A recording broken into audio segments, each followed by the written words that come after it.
Hi everyone, this is Sally Morgan for Conversations with a Corgi, and I want to show you what we have here.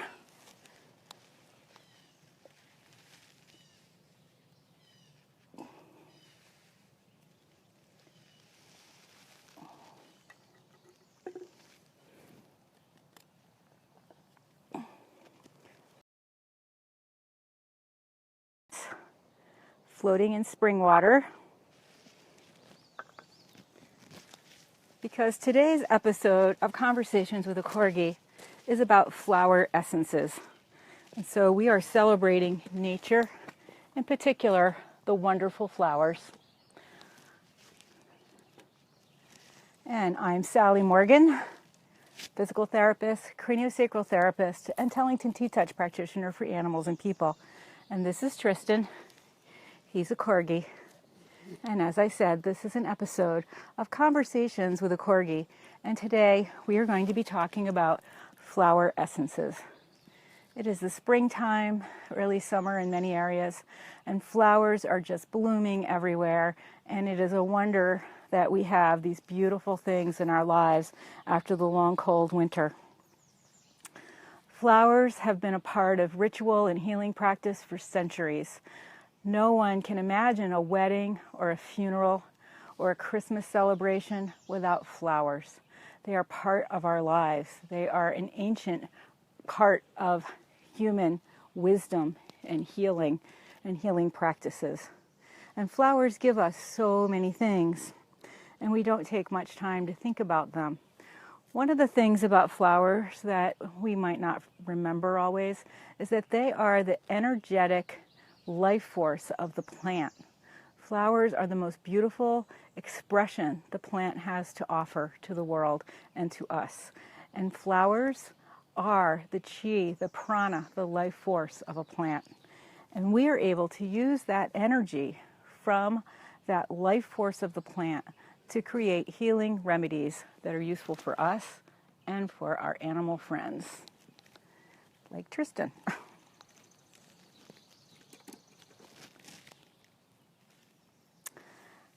Flower essences have a healing effect on the energetic systems of the body. That would be the acupuncture points, acupuncture meridians, reflexology points, as well as the chakras and the subtle energy, ethereal bodies of our bodies and our lives, our energetic centers. They can affect our emotions profoundly. And as I said, flowers have been a part of ancient healing practices for many, many years. And in fact, as an English teacher, I talked about flowers in my class when I was teaching Hamlet every winter, because Ophelia, when she loses her mind, so to speak, or becomes one of those people who is crazy smart, she comes in after her the funeral for her father, and she says, "Here's rosemary for remembrance." And remember, this is taking place hundreds of years ago when people understood that rosemary influenced remembrance. And in fact, I learned myself when I was in PT school, because of the connection between the sensory system of the nose and smell to the limbic system, which is the emotional center of your body, that in fact, if you study with a particular smell and use that smell when you're being tested on it, you will in fact do better. And it will activate your memories of that experience of learning that material. So I in fact used rosemary when I was in physical therapy school to study cardiology. Not my strongest subject. It was a really intense course. I had a lot of other things going on at the time, including a long commute. And so I breathed the scent of rosemary, which was readily available to me because I always grow it, while I was studying for cardiology. And then before the exams, I would smell rosemary and have it on my hand as I was taking the test. And in fact, I did quite well in cardiology. And in fact, I had a very, very strong test section on cardiology when I took the PT exam several years later. So rosemary really is good for remembrance. Ophelia also says, here's pansies for thoughts, which is for cognition, clarity of thinking. And there's so much irony when she says that particular phrase in the play. But pansies are, again, one of my favorite flowers. They're readily available, and they are so beautiful, and they're edible, and they also can improve cognition. Ophelia also mentions fennel, columbine, daisies, and violets. And one of my most wonderful thoughts of daisies is of that movie, Harold and Maude, when Maude says that she loves Daisy so much because they all look the same, and yet everyone is different, just like snowflakes. And so daisies have always held a special feeling in my heart because of the fact that they are so common and we overlook them. But in fact, daisies are remarkable, amazing, and beautiful flowers. So what is a flower essence? It is simply taking the flowers from the plants, and in fact you need to ask permission before you do this and be in a neutral place yourself. So it is not so simple. It takes a lot of spiritual practice and growth to be able to harvest flowers correctly in an energetically neutral way to make a flower essence. And you must ask permission from the plants and in fact the entire biosystem around the plants. And so I have asked some of these little roses if they would like to be in a flower essence I'm making, and they said yes. And so I have some of them sitting in water in the sunshine where they will rest for several hours before I take them out of the water, not using my hands because I don't want to interfere with the energetic imprint they're making in that water. So I will use a stick or a piece of one of my rose bushes that I've pruned to take the flowers out of the water, and then you simply distill that water down, well not distill, but you dilute that water down with a combination of other water and alcohol till you get a very dilute mixture with that energetic imprint of those flowers in it. And what is so important about that is that it's very like homeopathy. Homeopathy is a tiny bit of the substance put into a water solution, and that tiny bit is enough to have your body want to respond to it. So for instance, if you are allergic to bees and you take homeopathy for apis, then you will in fact lessen your response to bee stings. And if you have a bee sting, that will help you get over the pain and trauma of a bee sting. That's just an example. There are many, many connections between homeopathy and flower essences. And in fact, Dr. Bach, who was one of the people who developed flower essences in the 1930s, and he's still to this day, we have Bach flower remedies, he believed that the cause of all disease was emotional. Oh my gosh, there's a spider crawling across the top of the phone. Anyway, he'll be joining us at some point perhaps. Anyway, he believed all causes of disease are emotional and come from the emotional centers of the body.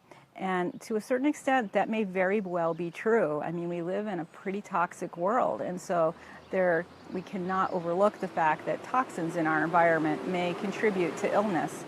But why does one person get one disease and their neighbor gets nothing, and the next neighbor gets another disease? So in fact, our emotions can play a part in our disease processes. And in fact, Louise Hay has written a little book called Heal Your Body, which in fact takes many, many, many ailments and complaints and body parts, and then tells you what emotions she and others feel are connected to those issues. So that's a pretty interesting way to look at it. And in fact, Dr. Bernie Siegel frequently talks about a study in New York City that they did with actors. And actors that were working in a comedy where they were funny and having a good time, they tested their immune system, and in fact they had a better functioning, healthier immune response than those who were acting in a drama. And in fact they found that those who were acting in a drama continued to have a depressed immune system for days and even weeks after they closed that play. So in fact, taking on the emotions of a character in a play or the emotions of our own lives can really have a profound effect on our health. So having the benefit of flower essences to improve our emotional well-being can improve our health in major ways that we can only begin to understand with what we know today. And because these flower essences are made from the energetic healing parts of the plants, They are, in fact, imparting their life force and their energetic qualities to us when we use them in the form of a flower essence. And they help engage the self-healing mechanisms of the body, similar to craniosacral therapy and shamanic work and a lot of the other work that I do and know about. So flower essences are, in fact, a vibrational force, a vibrational kind of energy. Our body has different vibrational frequencies in hertz throughout the body. And it's all roughly in the high 70s to 80 hertz for our body. The nervous tissue is a little higher, around 80 hertz. Some of the muscles, maybe 76 hertz. And the organs of the body all have a different vibrational signature. And dogs and cats and horses and bunnies and birds also have different vibrational frequencies in their bodies, which are close to ours. So if we're around 75 to 80 hertz, for instance, Cancer is at 50 hertz. That's a very low frequency. That is really pulling down the vibrational energy of the entire body system. And when you think about this in terms of food, if I eat microwaved food, or in fact a non-organic piece of lettuce that's been sitting in the bottom of my refrigerator for 2 weeks, the life force in it is so low that it's down to 1 hertz. And they say that, in fact, it's negative if you eat something that's been microwaved.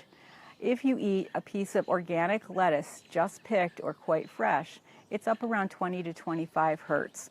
And so you can see your body has to work pretty hard even to bring high quality food up to a frequency that's helpful to our bodies. So anything we can do to increase the frequency, the vibrational frequency of our body is helpful to us. And that can be through flower essences, essential oils, music, the work I do with tuning forks. There are many ways to increase the vibrational frequencies of our body, and flower essences is just one of them, or are just one of them. So that's one of the reasons I love flower essences.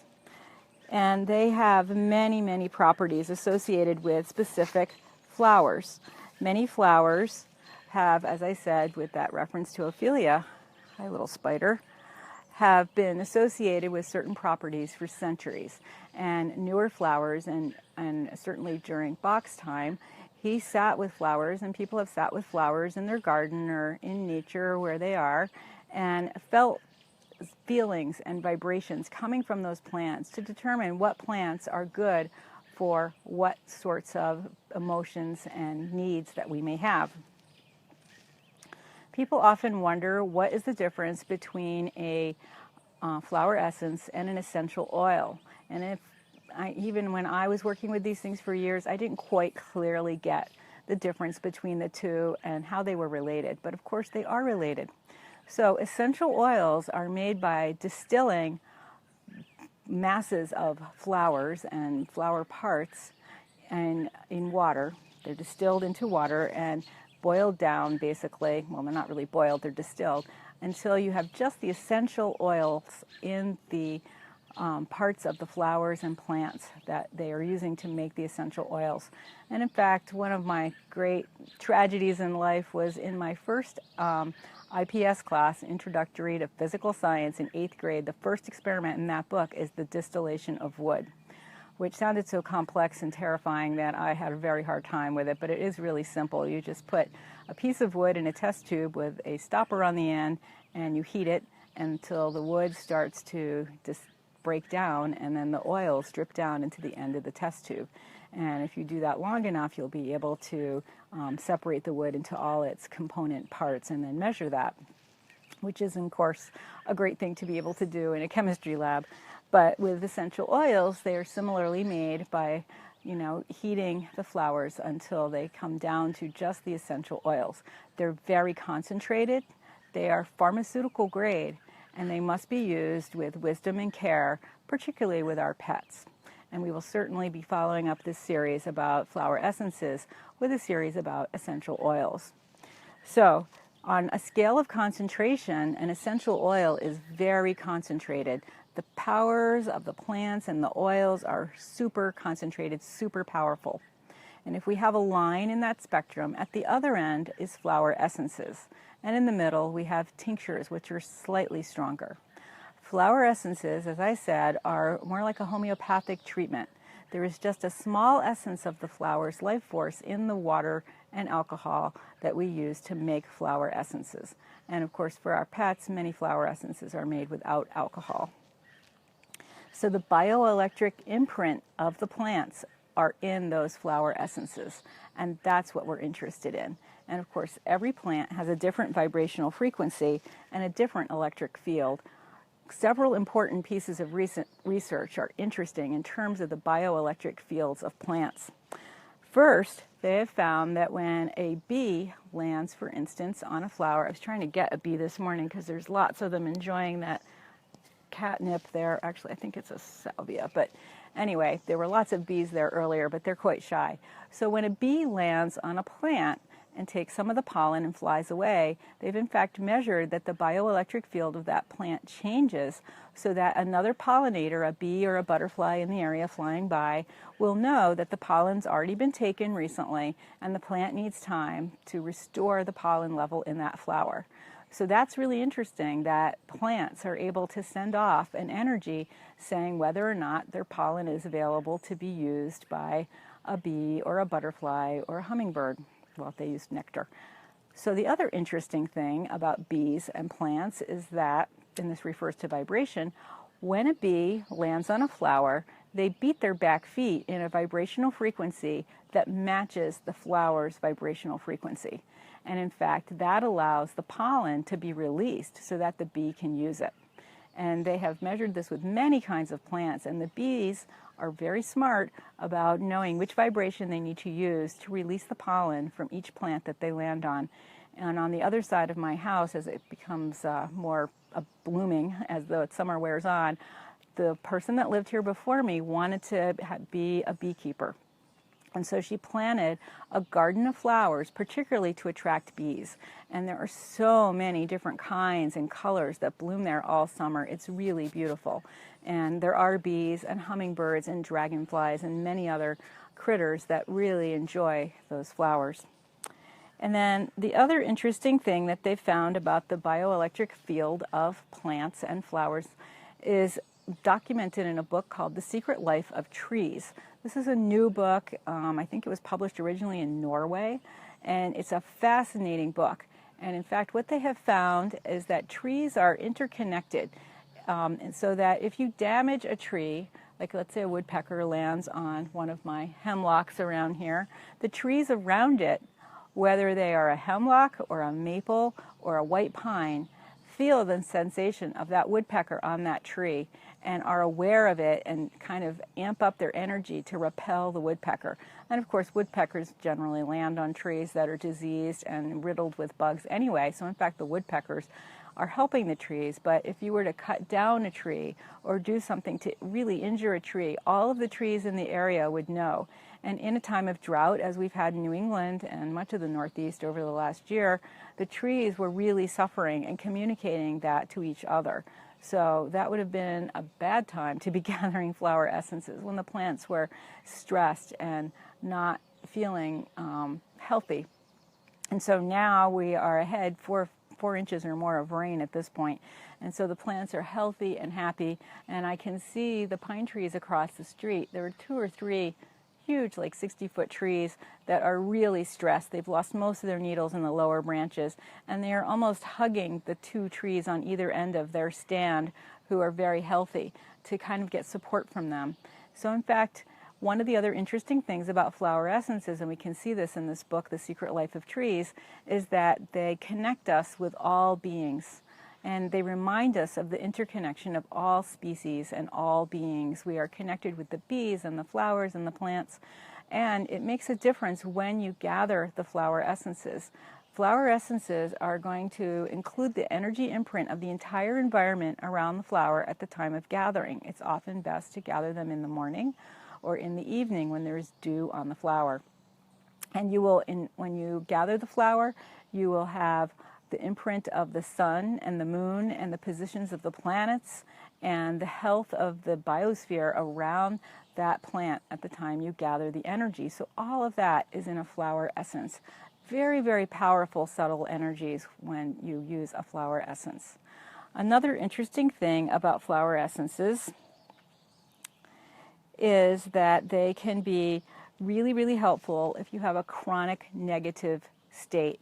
For instance, if you have become hopeless about things, your health, the political system, the weather, any kind of thing in your life, because flower essences are a positive life force, they really can improve your outlook and improve your ability to heal, as well as that of your animals.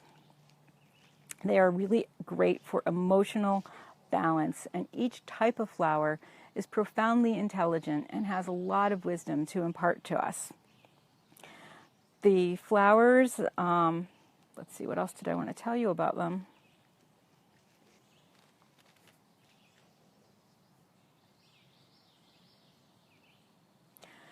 The flowers also promote harmony for you and those around you and your environment.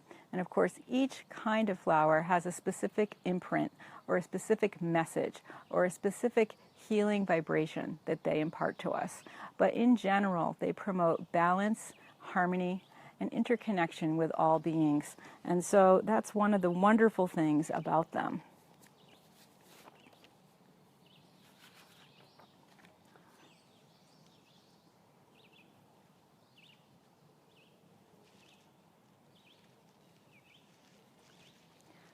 So as I continue this series over the next few days, we're going to look at some specific flower essences that are useful for your pets in particular.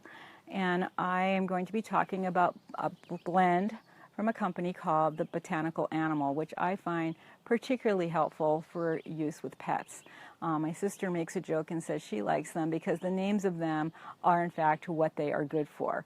But in fact, there's a lot of wisdom in the types of plants that went into making those flower essences, and I've used them for years and years, and they are particularly helpful with emotional and in fact physical issues for your pets. And in fact, a lot of people use flower essences for physical problems, even though they aren't super concentrated, and they tend to work on the outer levels of our emotions and our etheric bodies. Flower essences slightly more concentrated, and they're pretty dilute. Even the more concentrated ones are pretty dilute. I mean, there's just like 7 drops in a 20-ounce bottle of water, and that is diluted again. So they're pretty dilute, but if you use them in slightly more concentrated forms, they help the physical body. So some of these flower essences are beneficial for the physical body, and many, many of them, of course, are great for the emotional and spiritual body of the animal and you. And another great thing about this particular line is that you can use it as well. As I mentioned in my talk on Sunday, a little dog was getting chemotherapy and having a really difficult time, and then he passed over the Rainbow Bridge. And in fact, that flower essence that he was using was exactly the one his owner needed to use now that he has passed. And often it's a good idea for you to use the flower essence along with your pets. And this is because you're all part of the same environment. If you and your pets are experiencing issues, for instance, one of their products is sibling rivalry, where your new dog is not getting along with your old dog, that creates a level of stress in you as well. So it is possible and indeed advisable for you to share your flower essences with your pets. So today I will be helping these roses release some of their energy into that water so that I can make a rose flower essence. And I particularly picked these roses. I brought them to my garden because of their incredible scent and beauty. Everything in my garden is purple and blue and white and yellow, and they are yellow roses. And roses have many properties for healing. They are about loving and compassion and yin energy, female energy, softness, caressing, connecting, tenderness, and general healing. And so I thought making a flower essence of roses would actually be a useful one for me to try and to talk to you about as I begin to use them. So this is Sally Morgan and Tristan Corgi and the flowers in my garden, here to talk to you today about some of the basics of flower essences and how we use them in healing ourselves and our pets. And we will continue this series for many episodes talking about specific flower essences and how they can help you and your pets have a happier and healthier life. So this is Tristan Corgi, and he is wearing his bandana with the little roses on it today in honor of the roses that we are making over there into a flower essence. And I am Sally Morgan, physical therapist, craniosacral therapist, and Tellington T-Touch practitioner for animals and people. And this has been an episode of Conversations with a Corgi. And when we go out, we will look at some of the flowers in my garden.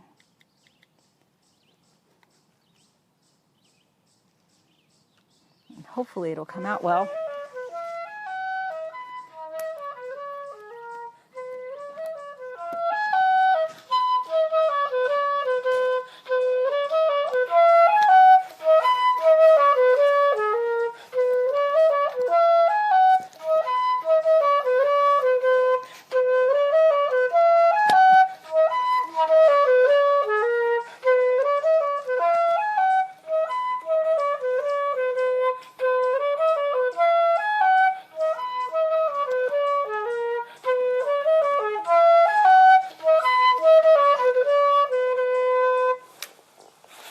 Oh, the foxglove is back. That's very exciting. So we will see you guys on Thursday at 8:25 for another episode of Conversations with a Corgi. Thanks for joining us.